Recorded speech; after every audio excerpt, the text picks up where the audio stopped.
देखिए, जो हम स्पोर्ट्स स्टार्ट करते हैं ना, बहुत हम्बल फैमिली से आते हैं। और जब मुझे आज भी याद है कि मैंने जब खेल स्टार्ट किया था, स्पोर्ट्स स्टार्ट किया था गांव से, तो वो कोई खिलाड़ी बनने के लिए नहीं स्टार्ट किया कि भैया शरीर ठीक हो जाएगा, नौकरी मिल जाएगी तो परिवार की आर्थिक स्थिति अच्छी हो जाएगी और थोड़ा जीवन यापन हो जाएगा। हम तकरीबन मोस्टली यही करते हैं सब। और क्योंकि क्या है कि खेल कोई आसान चीज है नहीं, खेल में बहुत पेन लेना पड़ता है, डेडिकेशन होता है, सारी चीजें होती हैं। तो फिर वो इंसान वही करता है जिसमें बहुत भूख होती है।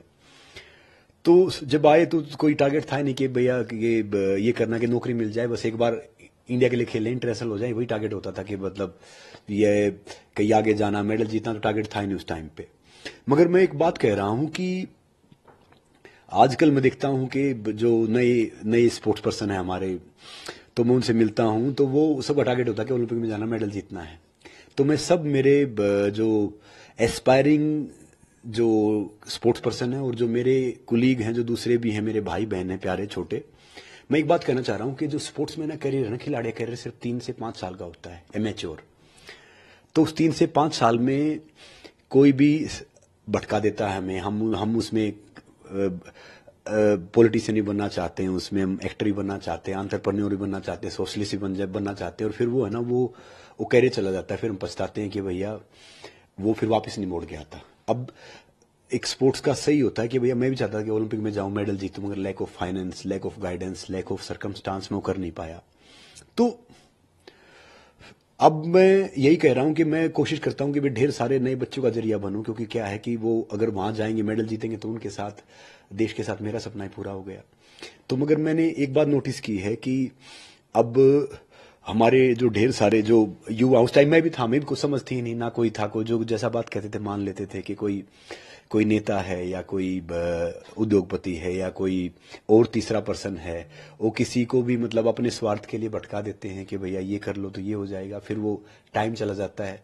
तो मैं मेरे सारे छोटे बहन भाइयों से, सारे खिलाड़ियों से हाथ जोड़ के आग्रह कर रहा हूँ, विनती कर रहा हूँ कि अपने कैरियर पे पूरा फोकस करें, देश के लिए खेले, देश के लिए मेडल जीते। देश है तो हम हैं। ढेर सारी चीजें हैं, ये मैंने बहुत ठोकर खा के सीखा, ठोकर खा के ठाकुर बन रहे हैं। बहुत सीखा, जो गलतियां मैंने की हैं, मैं नहीं चाहता कि कोई गलती आप करें या वो सब करें, क्योंकि भैया ये आपकी ये जिंदगी अगर आप अब वो करते हैं तो देश का भी, आपका भी नाम होगा, परिवार का भी नाम होगा, समाज का, देश का, राज्य का, सबका नाम होगा। और पूरी जिंदगी आप एक बहुत अच्छी तरीके से जिएंगे, आप एक इंस्पिरेशन हो, आप सब इंस्पिरेशन बनेंगे। तो सबसे एक गुजारिश कर रहा हूं कि कोशिश करो कि हम कैसे अपने उससे सबको इंस्पायर करें। और जो ये अपना ये टाइम है ना, एक जो स्पोर्ट्समैन का, जो स्पोर्ट्स पर्सन का जो कैरियर है, उसको फुल फोकस होके, डेडिकेट होके करें। और हम सभी को हर चीज में देश के लिए सोचना चाहिए। देश है तो हम है, सरकारें आएंगी, सरकारें जाएंगी, बाकी चीज होगा, बाकी चीज चलती रहेगी, देश तो हमेशा रहेगा ना। माँ तो पहली माँ धरती माँ है ना, तो उसके लिए सोचो। और जिस भी आपका लक्ष्य इतना बड़ा होना चाहिए कि आपको छोटी मोटी चीज दिखाई नहीं देनी चाहिए। अगर छोटी मोटी चीज हमें दिखाई दे रही है तो हमारा लक्ष्य सही नहीं है, तो लक्ष्य नॉर्मली है। तो भैया आप अपना फोकस रहो, लक्ष्य पे रहो, और सबको ढेर सारी शुभकामनाएं, देश के लिए करते रहो। नमस्ते, जय हिंद। नमस्कार, मैं हूं मानक गुप्ता। अगर आपको हमारा ये वीडियो पसंद आया हो तो इसे लाइक और शेयर जरूर करें, और हाँ, हमें सब्सक्राइब और फॉलो करना ना भूलें, ताकि आप देश और दुनिया की कोई खबर मिस ना करें। तो जुड़े रहिए हमारे साथ और देखते रहिए News 24।